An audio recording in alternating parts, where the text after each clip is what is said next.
Assalamualaikum warahmatullahi wabarakatuh.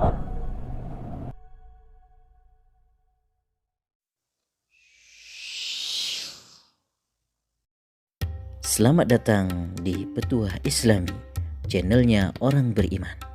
Semoga Allah selalu melimpahkan rahmatnya kepada kita semua.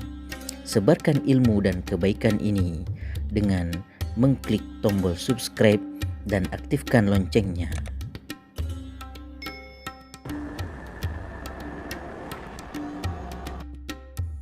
Allah Subhanahu wa Ta'ala telah menentukan kepada setiap hambanya rezeki.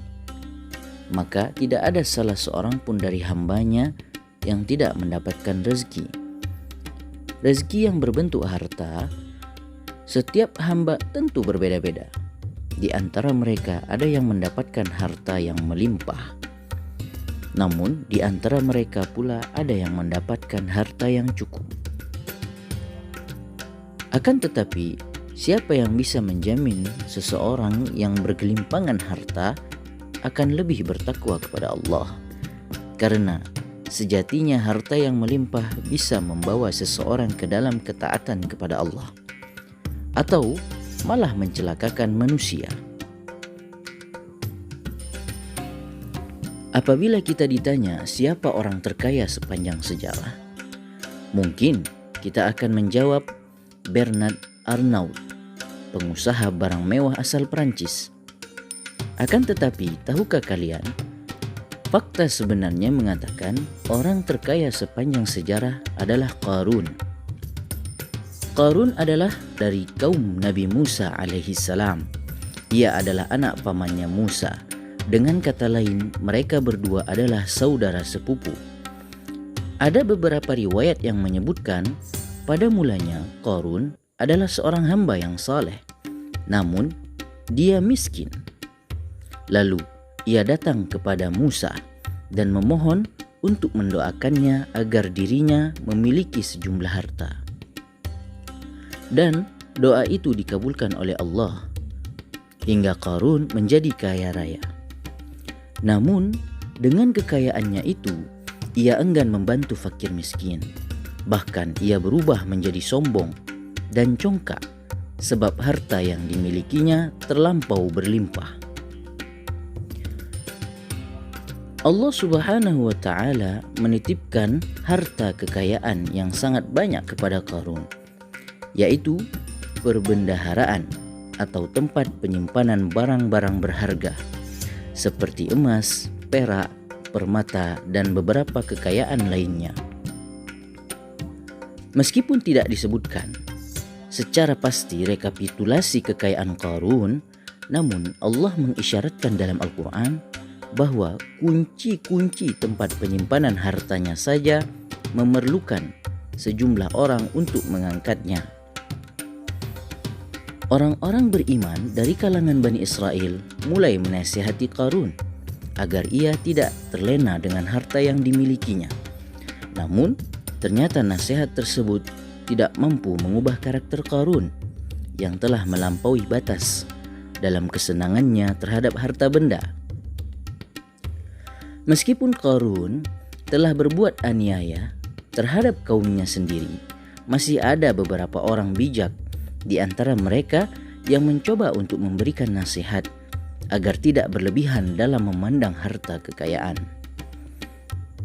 Di antara nasihat-nasihat tersebut, yaitu adalah larangan melampaui batas dalam bergembira, karena hal itu dapat mengantarkannya kepada keangkuhan dan menjadikan dirinya tenggelam dalam kenikmatan dunia dan melupakan kehidupan akhiratnya.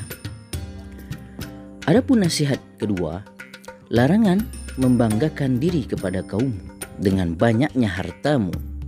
Akan tetapi, carilah kebaikan akhirat dari harta-harta yang telah Allah anugerahkan kepadamu dan menggunakannya dalam ketaatan kepada Allah di dunia ini. Nasihat ini merupakan penyeimbang di mana hati seseorang yang dikaruniai harta kekayaan hendaknya selalu berorientasi kepada akhirat dalam menggunakannya. Namun demikian, Allah tidak melarang siapapun untuk mengambil sebagian harta mereka untuk kepentingan duniawinya, dengan catatan secara proporsional dan sesuai kebutuhan. Karena pada hakikatnya Allah menciptakan kenikmatan untuk dinikmati oleh manusia.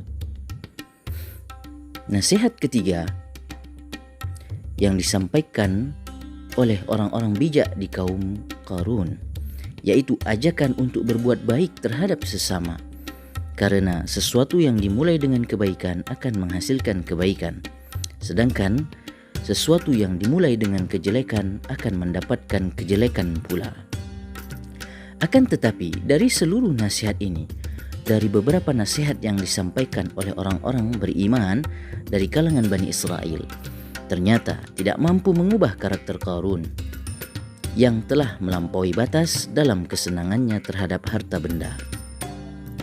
Bahkan jawabannya terkesan sangat menyakitkan dan menyayat hati. Dengan lantangnya dan sombongnya, Qarun menjawab semua nasihat kaumnya. Ia mengatakan bahwa sesungguhnya aku hanya diberi harta itu karena ilmu yang ada padaku.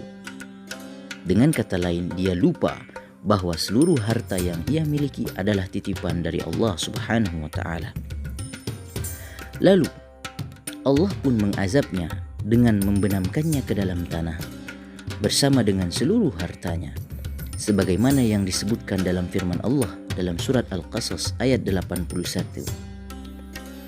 فَخَسَفْنَا بِهِ وَبِدَارِهِ الْأَرْضِ فَمَا كَانَ لَهُ مِنْ فِئَةٍ يَنْصُرُونَهُ مِنْ دُونِ اللَّهِ وَمَا كَانَ مِنَ الْمُنْتَصِرِينَ, yang bermakna maka kami benamkan Qarun beserta rumahnya ke dalam bumi, maka tidak ada orang-orang yang menolongnya dari azab Allah ini, dan ia termasuk orang-orang yang tidak dapat membela dirinya sendiri.